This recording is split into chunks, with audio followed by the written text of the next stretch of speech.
was. Um,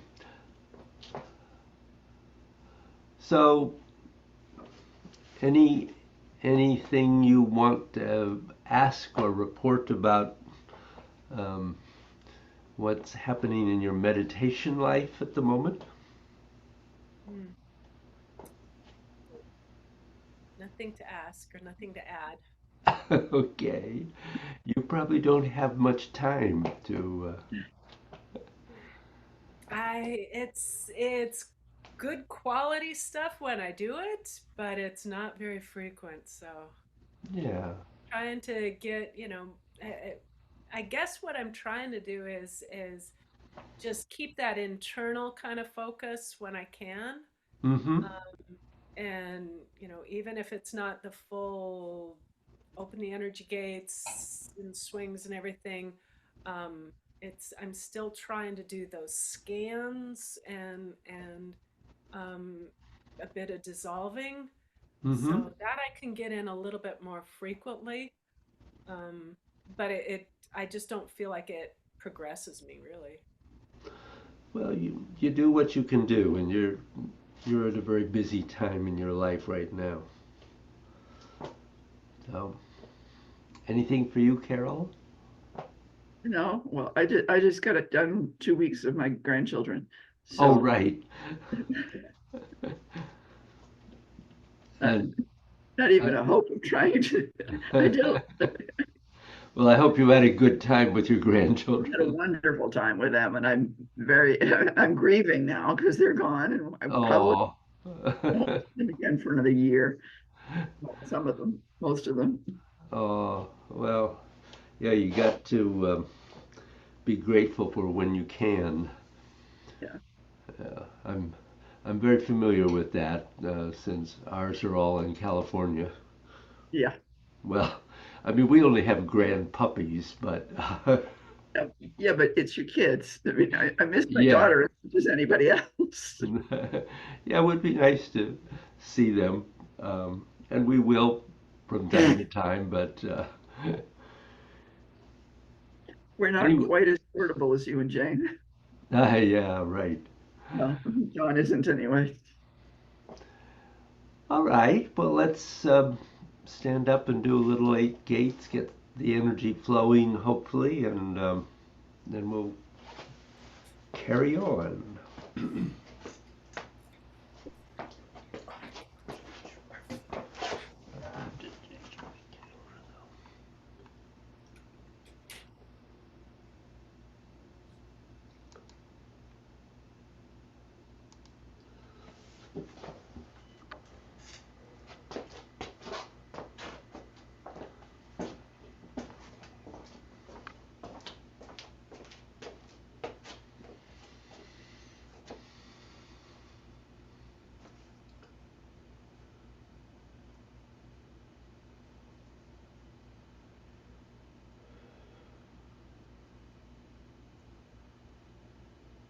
So begin stepping out and coming into your basic structure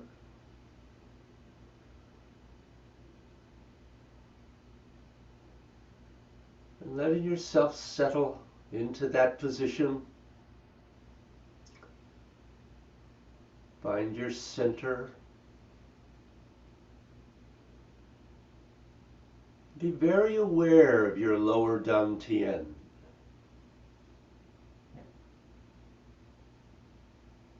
Breathing into it. Aware of the energy moving from center to the 5 points of your periphery.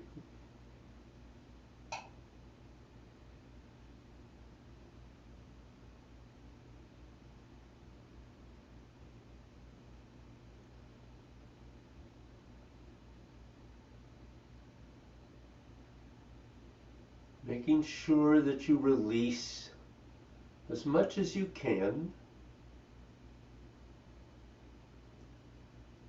since tension simply impedes the chi.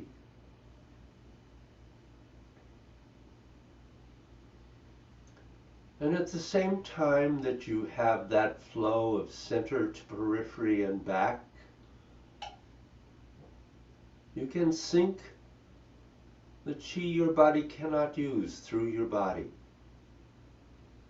and drop it into the earth. So be aware of that. Make that your intent at the moment, but keeping both flows going.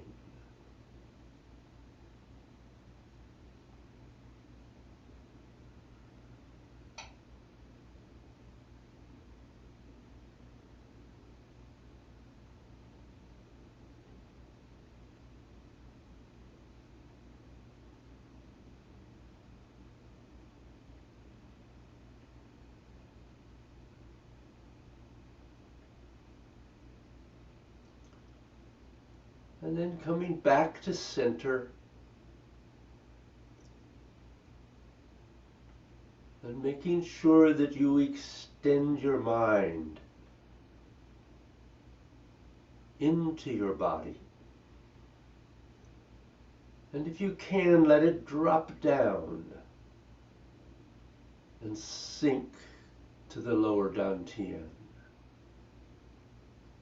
Let it be very aware of the dantian.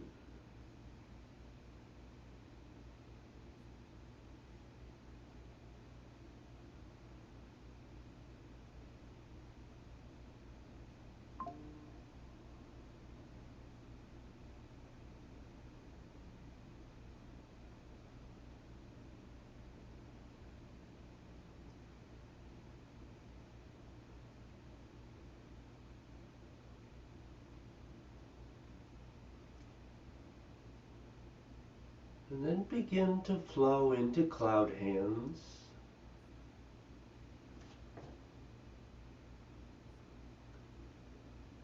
Trying to be very aware of the sphere of energy that you're working with.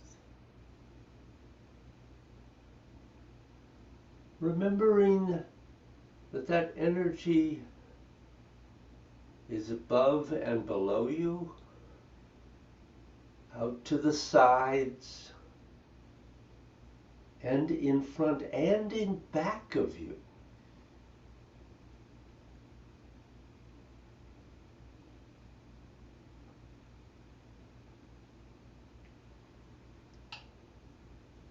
Keeping your movements very round,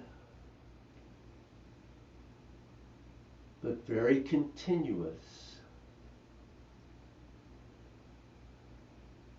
The transitions from in to out very smooth, with no pause.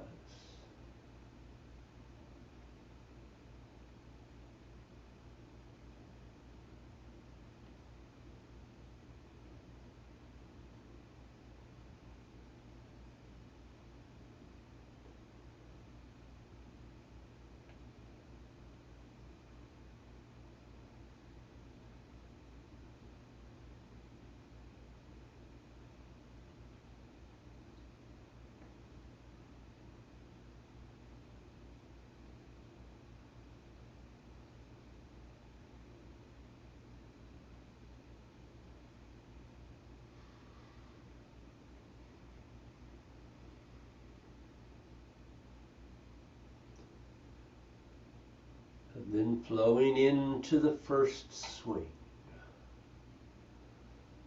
Try to make these transitions smooth and connected.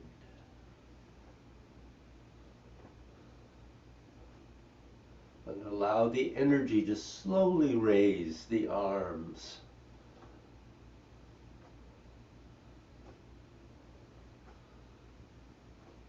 And then you can allow them to sink and rise, tapping into that lower basin area, twisting through their movement.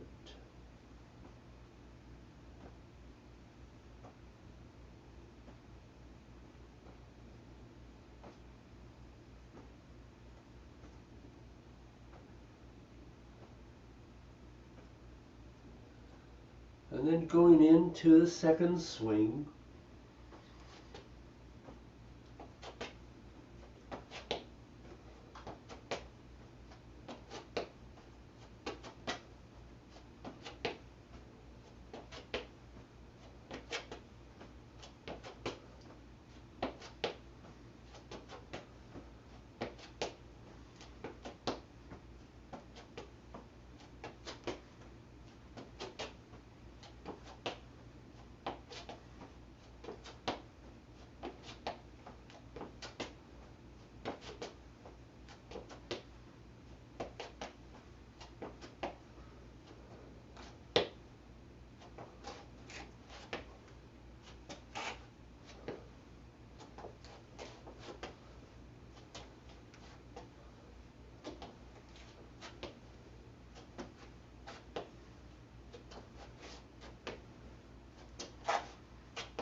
Closing.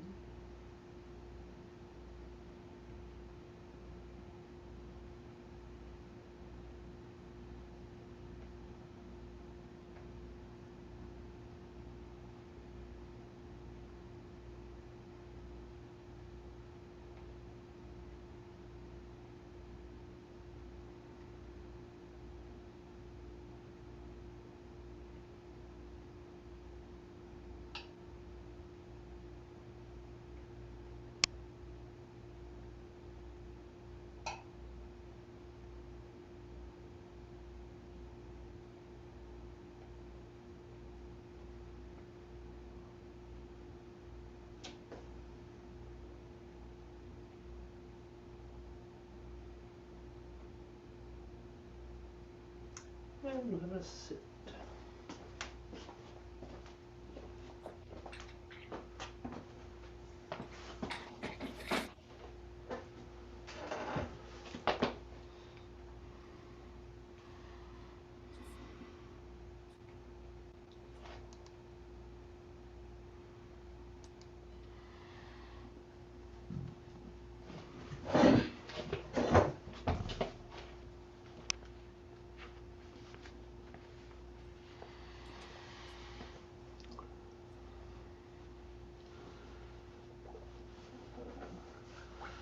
So as we do when we go into a new focus, I'm going to talk for a bit, and then there is, of course, a meditation. Um, so today we're going to look at an issue that I think is rather important. It is the ability to forgive yourself and accept yourself. Now, we're living currently in a world where this may be worse than it was in previous historical times. Self-image has become just overwhelming. For example, very young people in this age of the selfie, where all people want to do is to take pictures of themselves.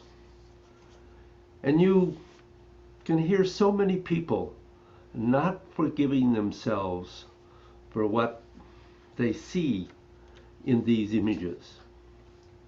Now, in one sense, you probably can make your life easier simply by never looking at this and never talking. But given that the term selfie is now in the Oxford Dictionary, it is a bit of a statement that we've now gone to something that's beyond vanity. Obviously, taking pictures of yourself, it's probably a better bet that either you're trying to create a self-image, or you're very vain and you want to have something that will reinforce whatever your form of vanity is. So everybody screws up. Everybody does things that honestly, if they could turn back the clock, they would not do at all. And everybody also has the fact that they very often don't forgive themselves, even for things they did, but also for what other people did. And this is a very, very common phenomena which children, when something really, really bad goes wrong with their parents, blame themselves. They think they're responsible for it, and they don't forgive themselves, and they develop incredibly horrible self-images around that. And this is just a well-known fact. But if we start looking at it, part of your being able to accept yourself is that you have to somehow be okay with the flow of the universe. Now, why many things happen to anybody or any individual, one can never really know.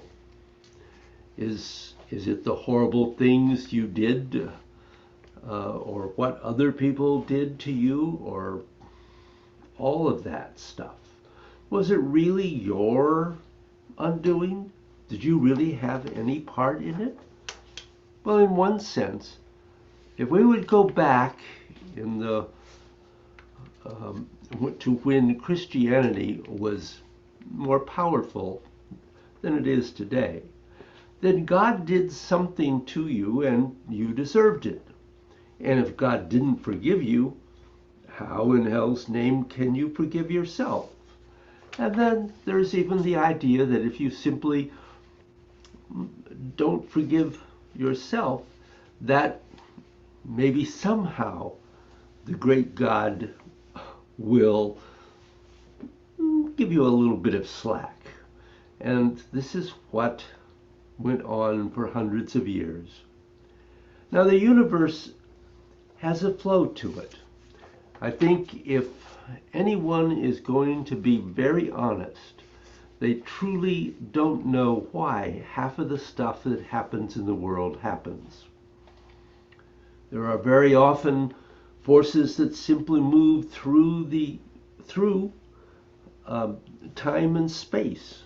Whether you want to call it the force of history or a natural cycle, nobody understands why. Crazy stuff happens. Nobody understands why quite unquote, quote unquote, bad things happen to good people. And nobody knows why people go to war when everybody knows that being involved in war is quite an insanity. World War I being the classic example in modern times. And yet we don't forgive ourselves. And once we don't forgive ourselves, we start blaming ourselves. In modern Western society, when a person has guilt and blame and shame, usually their inner world gets twisted. Usually a mind suffers incredibly. Usually they feel not at peace with themselves, and they definitely don't accept themselves. If you think you're fundamentally wrong, how in heaven's name can you forgive yourself when almost everybody will so easily judge and blame other people? So this is a powerful force. And one thing that remains, really has to be done to lessen this, is you simply need to not resist the flow of the universe. But you see, the human ego normally resists the flow of the universe. The sense of being the center of the universe means the only things which I would like should happen. And yet anyone who's not a total narcissist can't have any idea that everything that happens to you and anything to do with you whatsoever. Therefore, forces that move through the world, and it's just really nice not to be in the wrong place at the wrong time. But we do end up being in the wrong place at the wrong time. And then that sets off a whole cycle in the Judeo-Christian world of guilt. But again, what is guilt? Your ego is looking for some sort of excuse about why things were quite so out of its control. And because if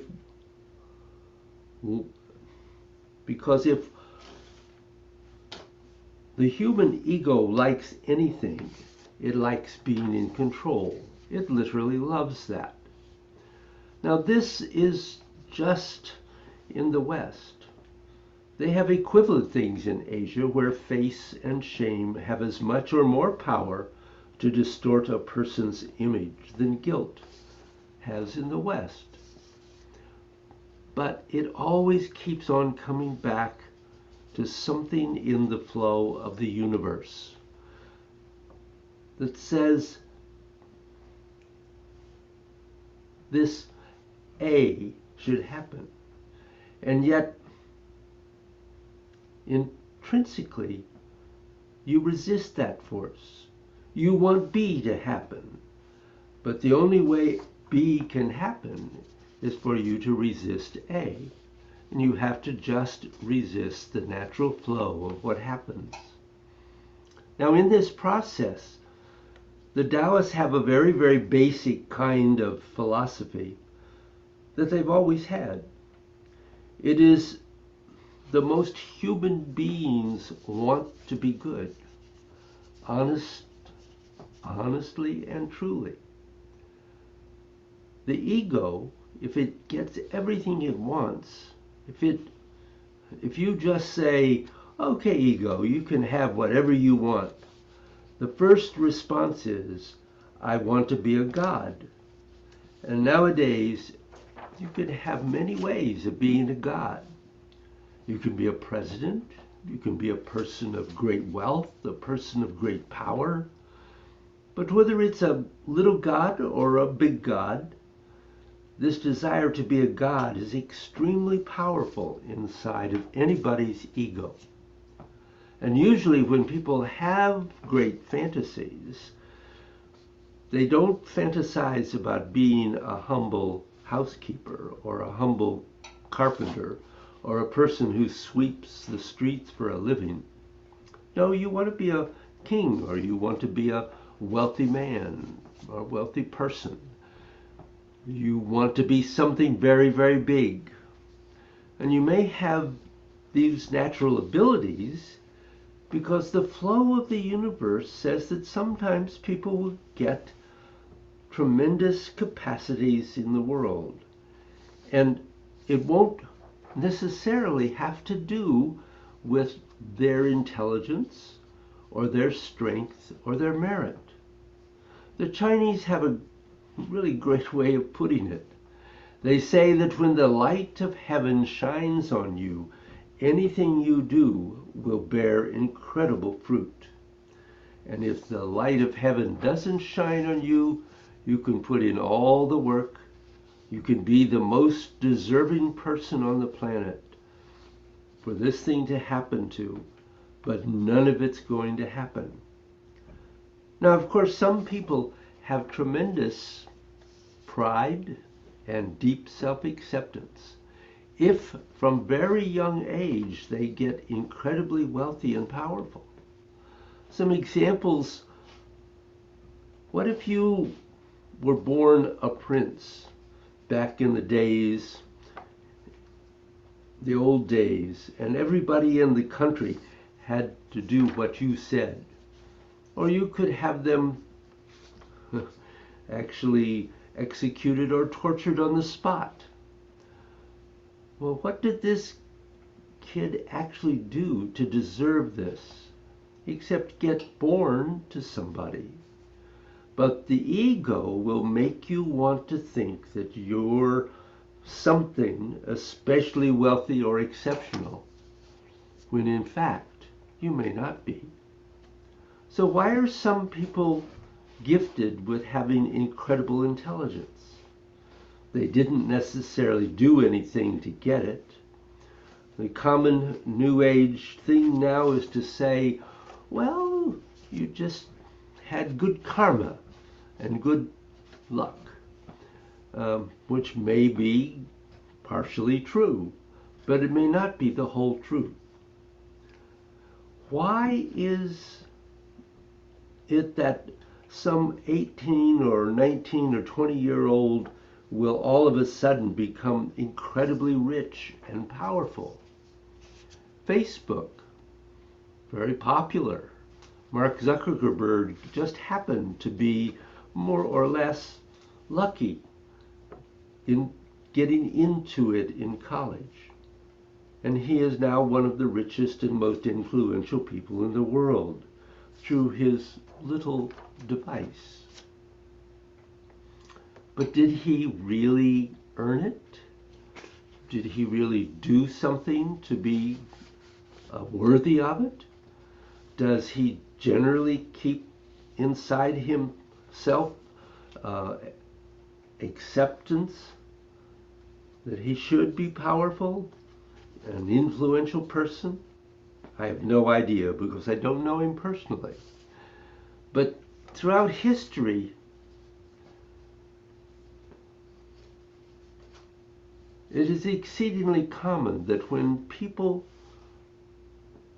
reach these exalted positions, not by doing anything, but literally not being even all that much more work than anybody around them did, the light of heaven shines on them. But do they really accept themselves?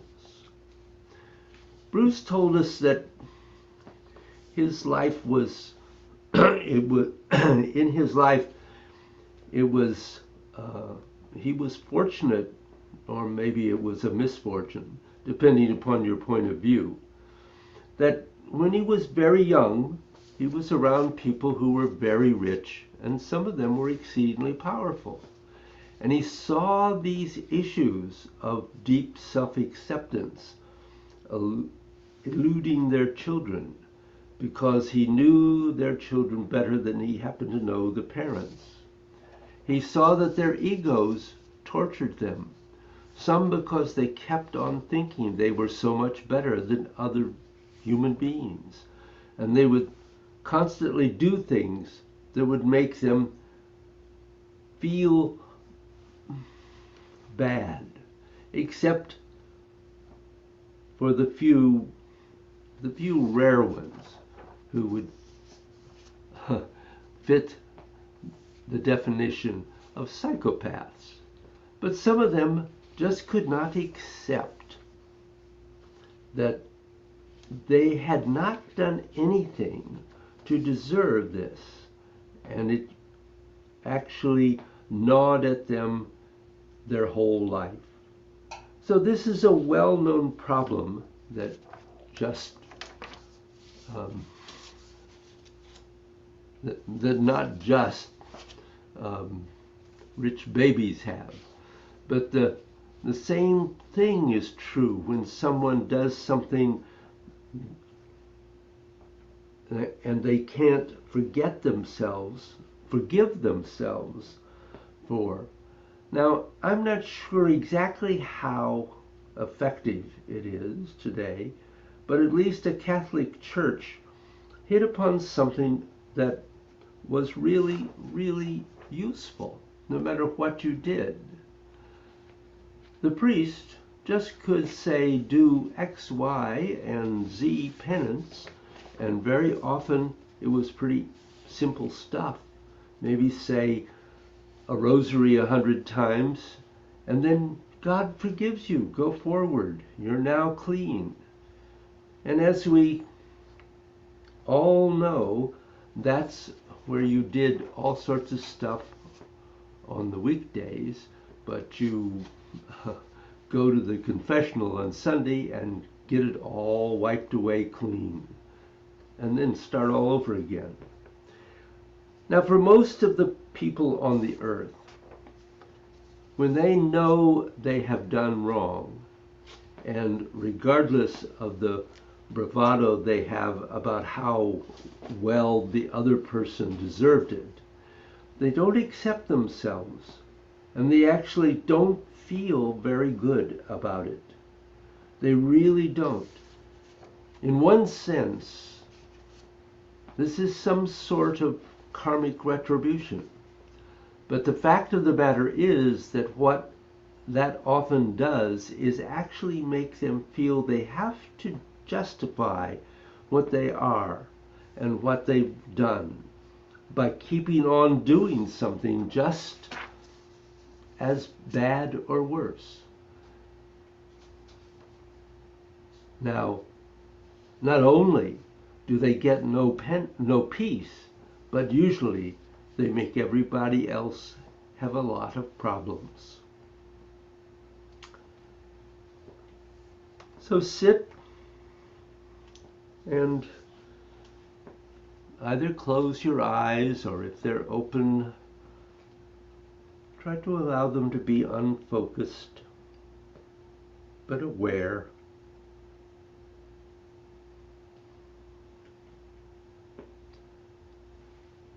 And just settle and breathe for a moment.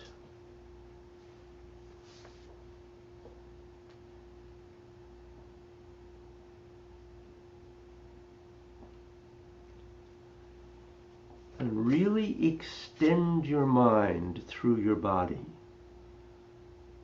starting at the crown of your head.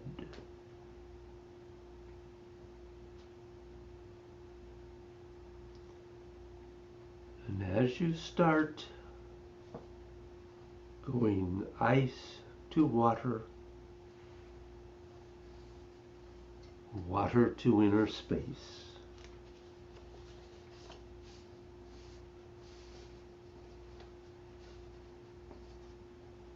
and when you arrive at inner space, I want you to just stay in that place and start seeing what comes out of it.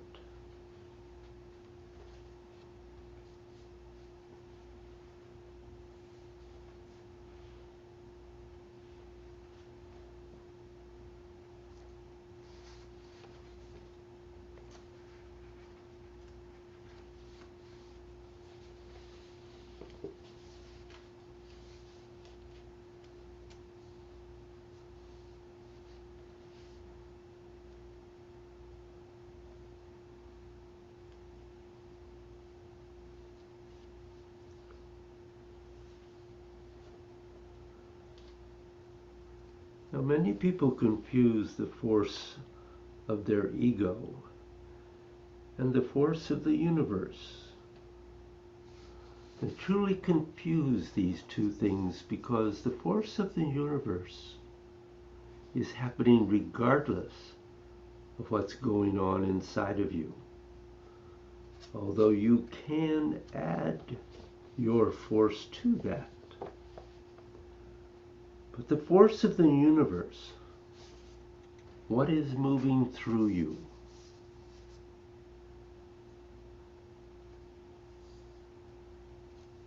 And notice how, when you feel some sort of force moving through you,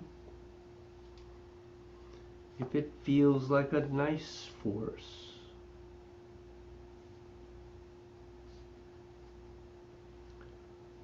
see how you try to grab and just kind of possess it.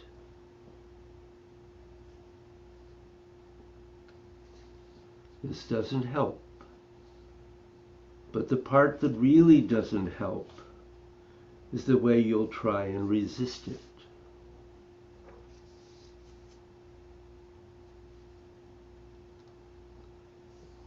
You may resist it rather than just accepting it is.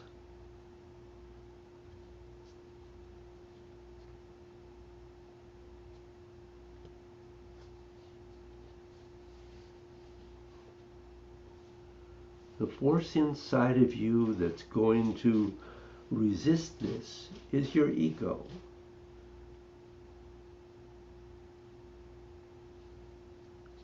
It's almost better to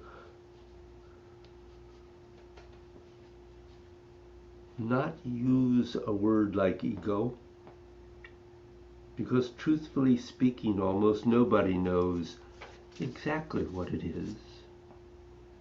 It's not just that you have an opinion, or you have an agenda, or you want this or want that. It is that thing inside you that makes you feel separate. I am an independent being. Now, the fact is, everybody has their own quality. But there also is something that just moves. And you could say it's yours, but you could say it's actually anybody else's. You could say it's a leprechaun. You wouldn't know. You just know it has a kind of force or strength behind it.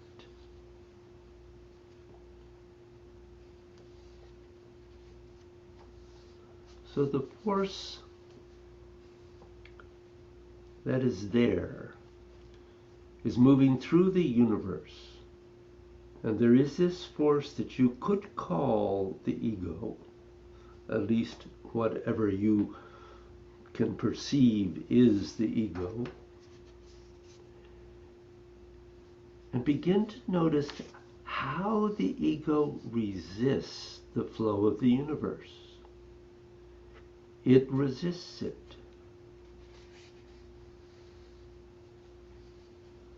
People do it involuntarily. It's not that they even consciously realize that they are most of the time. They just do it as a kind of reflex.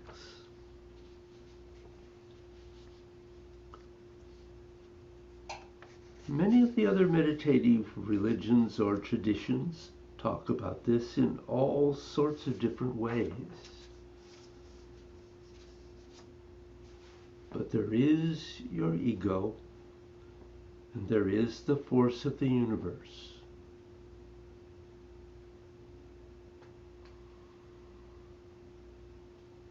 Now simply look inside yourself. Look at how your ego resists the force of the universe. Two irresistible forces, as it were.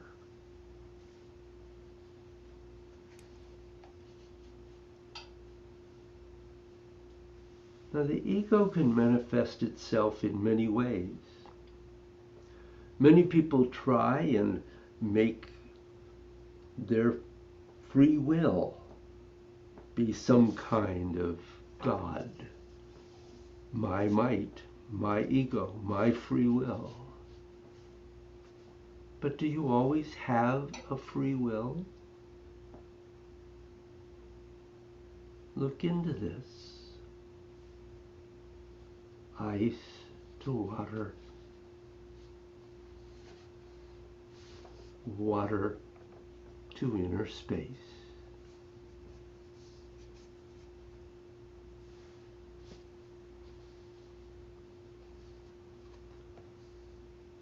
Now, one agenda that can go with this is, I have free will.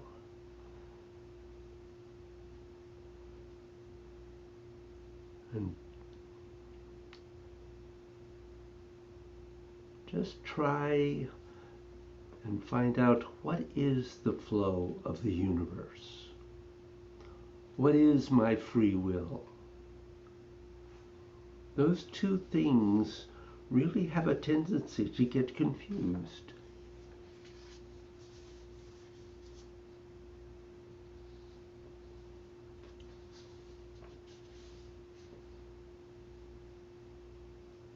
Now, starting again from the crown of your head, have that agenda and start dissolving downward.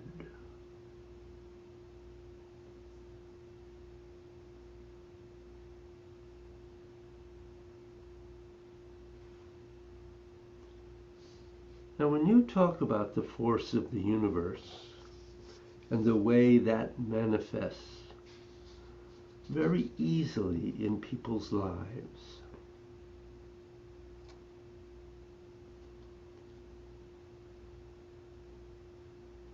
sometimes it is their idea of free will. Now, if the force of the universe is at play, do you really have much free will?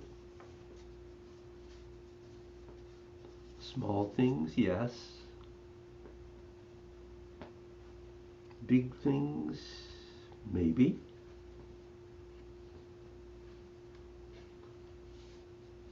Why are people driven on the paths in life that don't make any sense? And they continue it through their whole life. Or why does something happen all of a sudden that shifts a person's life somewhere in the middle, and they go in an entirely different direction. Did they choose that? Because it's very obvious how many people have not. And if it's not their free will, what is it? If the ego wants something and they think their ego will get it, usually they get a bit of it. And that's enough. But not if it continues through an entire life. Then they're usually just subservient to some force that's moving through their life. And this is often called fate. But is it faith or just this force? And if you don't like the way things or this force is moving through you, there is an old phrase that says, God will not damn people as much as people will damn themselves. And when you have this great resistance, there is no way in the things that it will push you into that you're going to free yourself, that you're going to accept that your ego is driving what you're doing as a method of its fulfillment.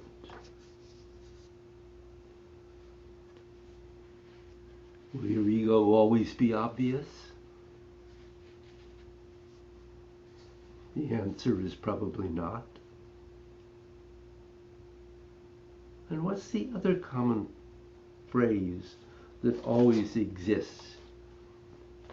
It's easier to see the faults of others than your own. Yours are right in front of you, but you never see them. You resist them. You make an ego out of them. You make an identity out of them. Just like there are 10,000 agendas, there are 10,000 egos. I am this, therefore that. So these egos are creating the constant manifestations in your life that you're probably going to wish to be forgiven for. So is it you that's doing it? Or is it just something that's moving through your life? And even if it's something that's moving through your life, you may be taking it in a rather bad way, which is why you're looking for some sort of forgiveness. Because you will only accept yourself fully once you forgive yourself. Now, for many things that are inside of people, the only person who truly can forgive them is themselves. Although sometimes, if someone externally does it, and the force of the person's being is strong enough, that will give a person the strength to forgive themselves. But the first trick in this forgiving yourself, in order to get a sense of deep self-acceptance, is that you need to recognize how the flow of the universe is moving through you. And this is a moment by moment thing. It's not that you find out on April 23 of the year 20X and then 50 years later it resolves. This is going on moment by moment in your life. Because there are so many things we wish to be forgiven for. And until we forgive ourselves, then there is no internal need to be forgiven. But there often is before that point. And that's the reason why it's so common that people on their deathbeds want to say quite clearly, please forgive me for whatever it was they feel they needed to be forgiven for. But the sad part is that may have been inside of them for 10, 20, 30, 50, even more years.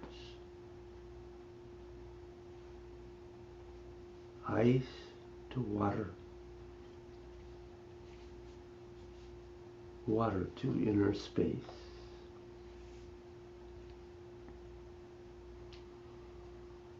When you find something that you feel you need to be forgiven for, it's not going to be enough to intellectually think I should be forgiven, because this stuff is probably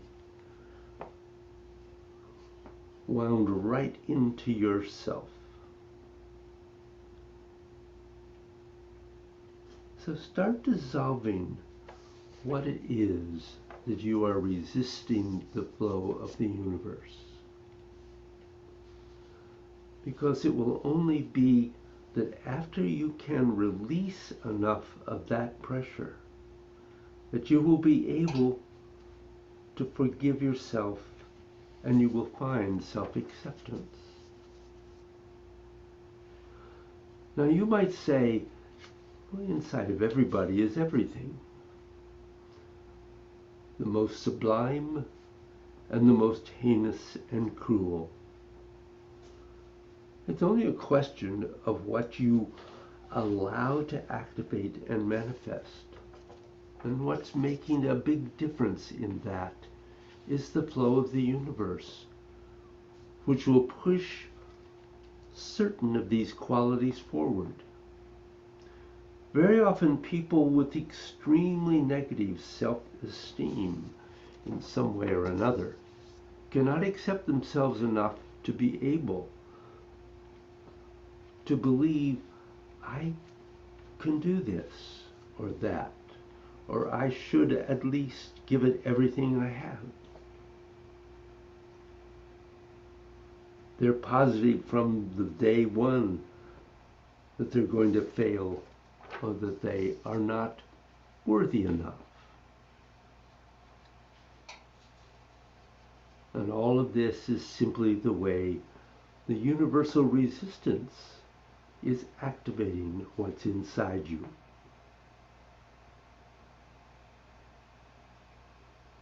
So if you have any feelings like this, focus on those feelings. Ice to water,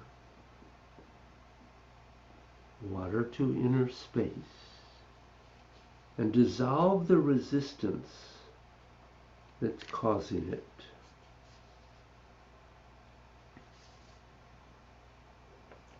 Now, it's not a problem thinking you can be anything 100 times worse than Hitler or 1,000,000 times better than your favorite angel. But when you cannot accept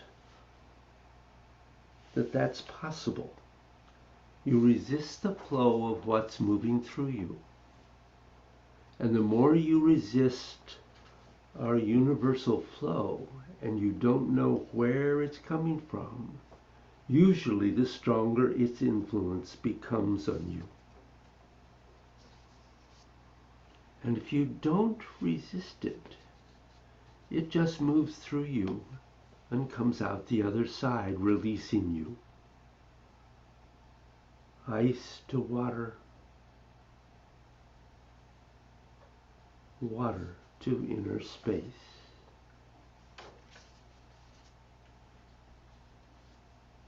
And if it happens that while you're dissolving the sense of resistance, no matter how many little roads you go down, oh, I have this type of resistance and I have that sort of an ego manifestation, keep on following them until you dissolve them, until your agenda is to take you back to a source that is not acceptable to being influenced. Ice to water, water to inner space.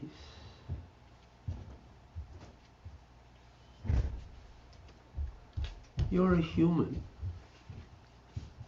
And humans have all these incredible number of quote-unquote imperfections. They're subject to the forces of the universe, and yet we're all still human, who can transcend those. You're not a duck, you're not an elephant, you're not a rock. You're simply a human being. And if you can accept that, you also can forgive all the nonsense you think you need to be forgiven for.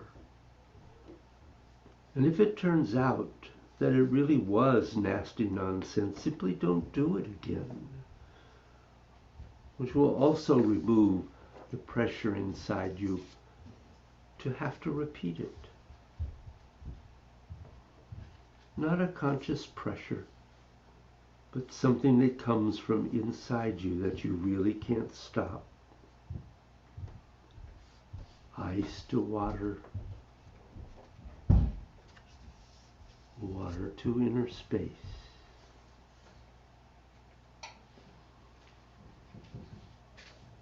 Now, many today suffer from what is commonly called low self-esteem, or the flip side, hyper-arrogance, which is hyper-self-esteem. The fact of the matter is that both of them are bogus. If you have the good luck that the light of heaven shines on you, fair enough.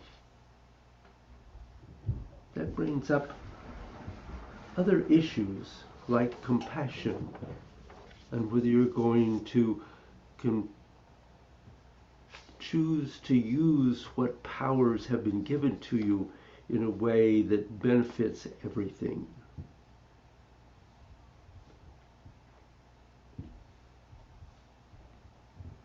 But just for now, going beyond self-esteem is really what the agenda is.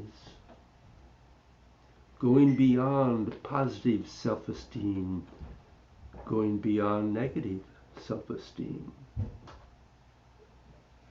So that the force behind the flow of the universe loses most of its ability to negatively impact you.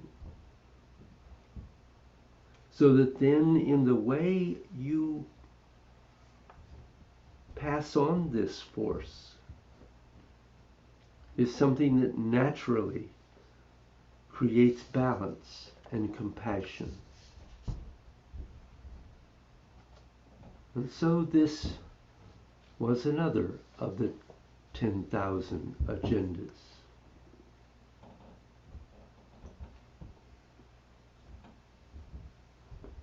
And try to practice this until we meet again, keeping in mind that we live in a world where negative self-esteem or overly aggrandized self-esteem is really not making people's lives any happier. It is the same today as it was thousands of years ago. Lives in modern times a little bit more difficult because we are burdened with so many issues that can twist the ego into places it just moves and never has the opportunity to go before.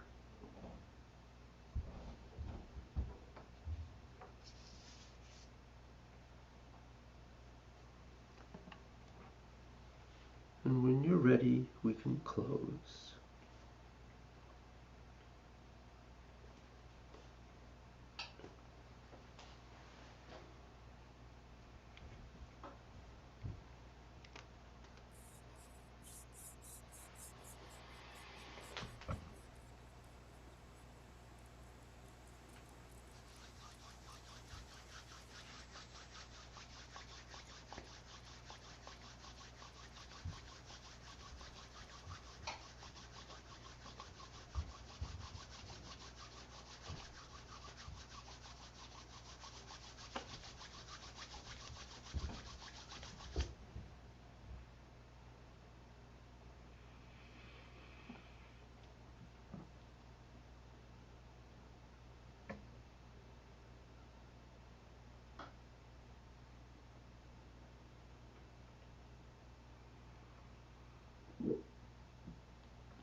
sending all benefit gained from this practice out to help all the sentient creatures of the universe.